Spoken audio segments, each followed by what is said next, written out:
Millions of people dream of relaxing on a warm, sunny beach by the ocean. They picture themselves soaking up gentle rays, exploring fascinating places, and giving their veins a little shot of adrenaline to keep things exciting. Some even crave the thrill of extreme tourism. Hey there, everyone! Today, we're going to give you a chance to enjoy all three things at once.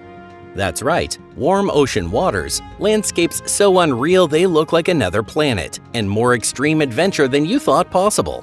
How about a trip back to the Ordovician Period, roughly 485 to 443 million years ago? Don't worry, it's a virtual tour, of course. First off, because the company we ordered from keeps delaying our delivery, our time machine still hasn't shown up. And second, because we're not monsters. I mean, compared to visiting the Ordovician, going on a trip to Somalia would feel like a peaceful moonlit walk through a quiet park. Welcome to our channel, everyone! If you haven't subscribed yet, now's the perfect time. Go ahead and hit that button. Alright then, in 3, 2, 1, let's go!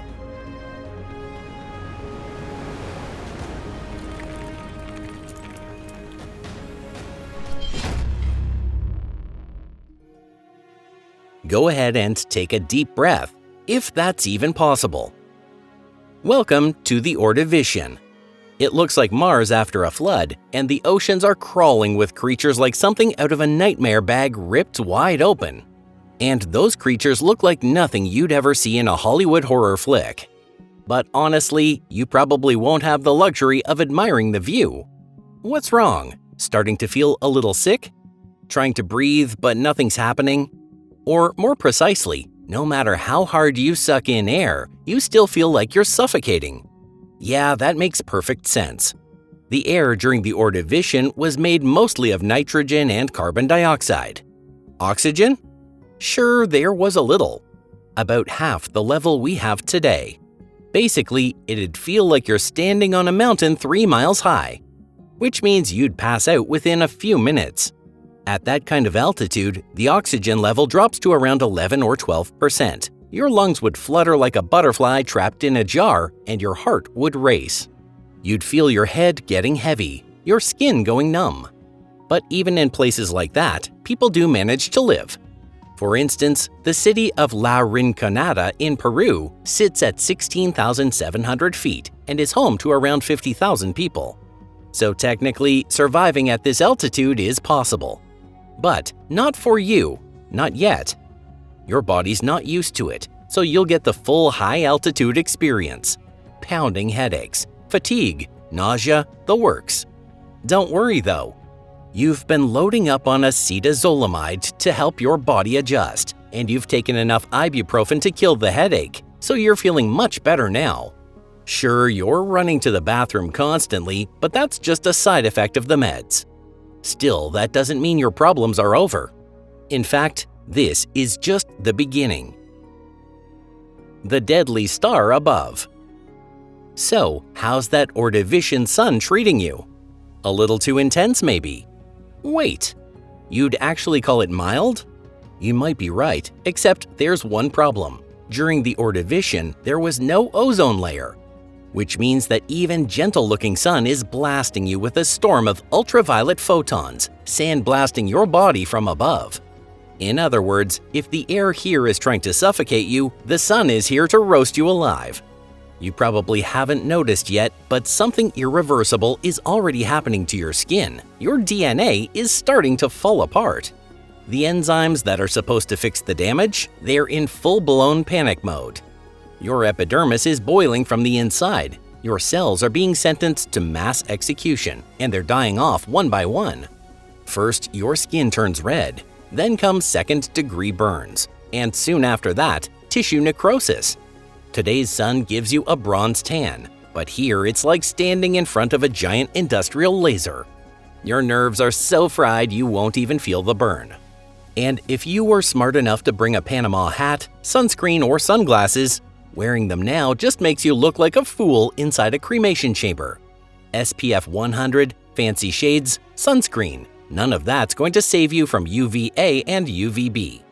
On modern Earth, most ultraviolet rays get filtered out, but here they're coming straight at you. Your cells start to mutate, your immune system crashes, and your risk of skin cancer shoots through the roof. Actually, forget cancer. After just one day, you'll be nothing but a blistered slab of cooked meat. Scrambling for some shade now? Sorry, there's no such thing as shade in the Ordovician. Not a tree, not even a bush in sight. Just bare rock, scattered rubble, cracked open ground, and that merciless sun beating down on you from above. You look delicious in the water. Your restless eyes are locked on the water. There's a lot of water in the Ordovician. In fact, you could say there's an overwhelming amount. The seas stretch on forever, with the vast Gondwana continent dominating the southern hemisphere. You break into a run, heading straight for the ocean. While you're rushing toward what you hope is salvation, let me give you a quick reality check about the water you're running into. In broad strokes, the Ordovician Ocean is a shallow, murky soup, with water temperatures around 86 to 95 degrees Fahrenheit. Thinking there's no real life in there yet? You're imagining a world from 500 million years ago, where evolution is still stuck at amoebas, no 55-foot monsters with bus-sized mouths, no megalodons, no pliosaurs, no marine reptiles, right? True, dinosaurs haven't appeared yet, but that doesn't mean you're safe. Evolution has actually moved far beyond amoebas, producing creatures like the orthocone. At first glance, it looks like an enormous pipe gliding slowly through the water. In reality, it's a 33-foot-long cephalopod with dozens of predatory tentacles and a beak as sharp as a guillotine. To it, you're not a tourist, you're a slow-moving sandwich. Or maybe you'll meet the sea scorpion. This beast grows to about 3 feet long, with armor and pincers, and a face like your paleontology professors when you called trilobites wet bugs. Sea scorpions can swim and dart around quickly, and they don't care that you're a visitor from the future. In fact, they might be intrigued by the taste of something new. After all, there's no way a sea scorpion has ever tried modern spices or artificial sweeteners. Surrounding you in the water are graptolites, trilobites, spiny seaweeds, and strange aquatic arthropods. About these arthropods, biologists would tell you, we have no idea what that is, but you should absolutely stay away from it. Which means in the water, you're likely to die even faster than on land. And without a doubt, it's going to hurt a lot more. The menu: shells and salt. The land is scorching hot, and the ocean is packed with monsters straight out of your worst nightmares. Still, let's say, just hypothetically, you didn't choke to death, you didn't get cooked by radiation, and you weren't turned into orthocone chow. If you managed to survive all that, the next big question is, what are you going to eat and drink? There's absolutely nothing on land. No fruits, no roots, no squirrels, no mushrooms, no berries, not even bark or moss. Hard to believe, but while evolution had enough time to invent the orthocone, it hadn't got around to inventing moss.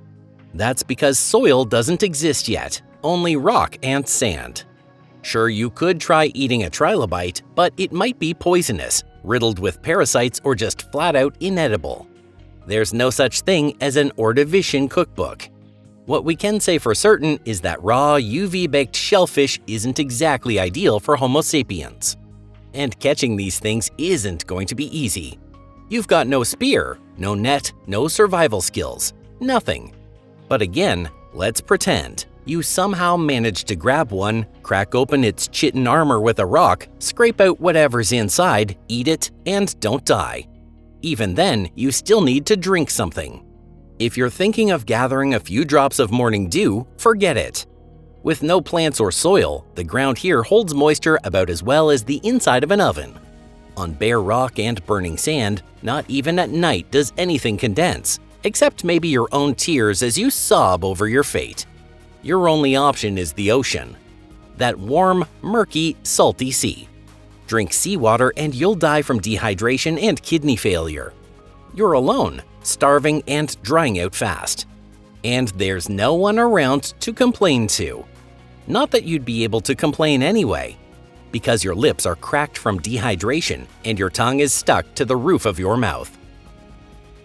ice, death, and 85% extinction. What if you didn't arrive during the peak of the Ordovician, but instead showed up at the very end? Maybe things would be a little better by then, right? Well, here you are, at the tail end of the Ordovician.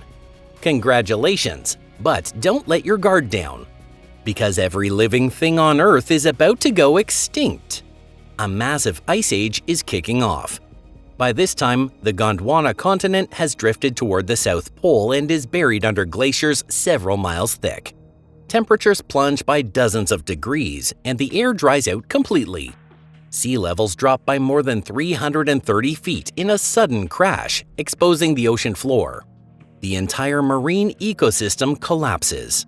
Ocean life was the heart of this planet's biosphere, but now it's dying off, species after species.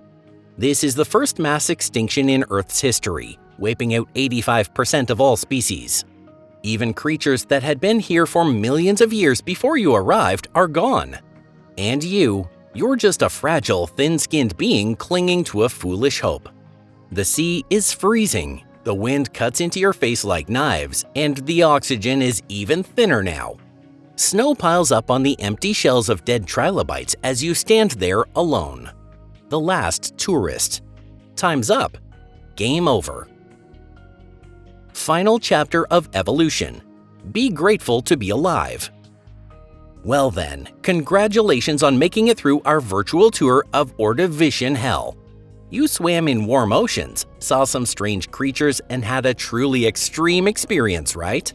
So in the end, we delivered exactly what we promised. Now, the big question. Would you actually want to visit the Ordovician in real life? No, not really. That's odd. We already started taking reservations for the next tour. Kidding, of course. There's no time machine yet, and honestly, thank goodness for that. For now, let's just appreciate the air we breathe, the oxygen we take for granted, the shade of trees, and this not-so-perfect but livable biosphere we call home. Because as you've just seen, Earth wasn't always this hospitable. And when you think about how long it took to get from those early life forms to you, a Homo sapiens, a wise human, and how many species evolution had to wipe out along the way, you might feel a little gratitude, and maybe act in a way that lives up to that noble title by not wrecking the planet out of selfishness. And hey, if you enjoyed this video, give it a like and share it with your friends. We really appreciate your support. Until next time, take care and goodbye.